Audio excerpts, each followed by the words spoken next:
Silver Oak Winery is symbolic around the world for one thing: top quality Cabernet Sauvignon. The iconic Napa label has gone from a cult to a classic, and every year on release day, thousands of eager wine lovers line up outside to get their hands on a bottle.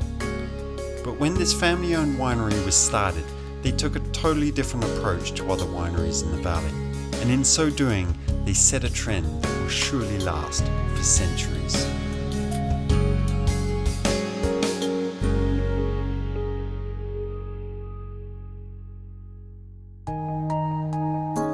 Ray and his partner Justin Meyer, who was the winemaking side of the team, really believed in Cabernet and the potential for Cabernet, which in 1972 was a radical notion. Because there wasn't much Cabernet planted here. There wasn't a lot of Cabernet, and most wineries produced many other wines.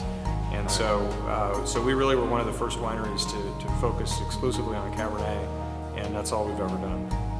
What David doesn't mention is that his father and winemaker Justin Meyer also decided to focus on producing the best quality wine they possibly could. When the first vintage was released at a whopping $6 a bottle, which was a very expensive price back in those days, it raised more than a few eyebrows. But the quality, combined with the unique style of the wine, started to capture the attention of wine lovers in America, and pretty soon it became one of the most highly sought after labels and highly allocated on release. Release day is something that kind of evolved organically.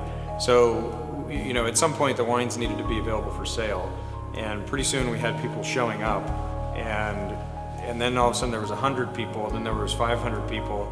So we needed to start to think about being prepared for that. In February we had over 2,000 people here for release day. It's true that several other Napa wineries actually timed their own release day to coincide with Silver Oaks, hoping to benefit from the surge of visitors into the valley. The style of Silver Oak is unique, thanks in part to their exclusive use of American oak. Whilst most other Napa wineries use French oak, the powerful flavors of American oak have become synonymous with the Silver Oak style.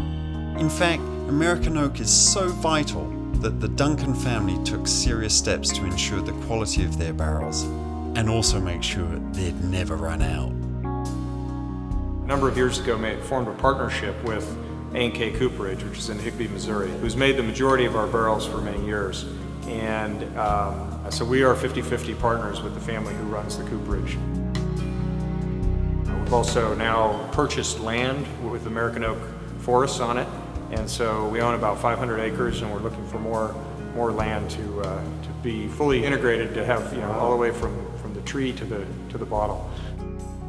There's a good rule of thumb that it takes 1 acre to make 1 barrel per year. Okay. So we use a couple thousand barrels a year.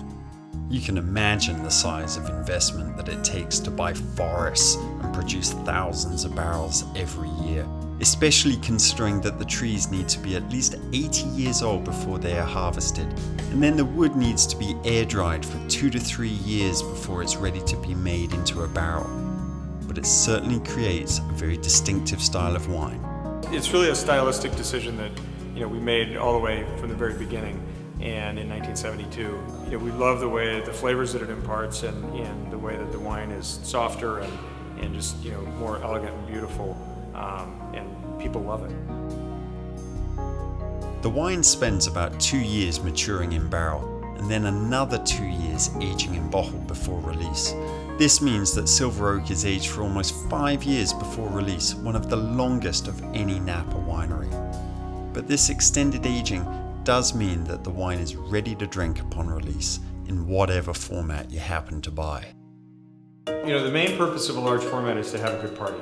And so they're wonderful format sizes, they're lots of fun, and we love them. And so we have here a regular 750. The original bottle size of 750 was developed over many centuries in France because it's the right amount of wine for 2 people to drink at lunch. Okay. So that's where that comes from. And then we have a Magnum, which is really a dinner-sized bottle. And then we have a 3-liter, a 6-liter, and we've also bottled 12 liters and 18 liters. Like most Napa Cabernets, Silver Oak continues to use cork. And like most of the very top wineries in the world, this doesn't look like it'll change anytime soon. I think that Daniel likes to say when, Chateau Lafite or one of the great old world wines goes to screw cap, we'll go to screw cap. So, but I think that's a good way to put it. But we really believe that the cork is the best closure. Synthetic corks and screw caps and other Stelvin closures, all these different types of closures have their own issues. So none of them are a perfect solution. It's hard to believe that just 40 years ago, it was a radical idea to make top quality Cabernet Sauvignon in Napa. Silver Oak was the pioneer, and since then has managed to stay true to the original vision of making one extremely high quality wine. This focus is unquestionably a key reason for the winery's success and something many other wineries could learn from.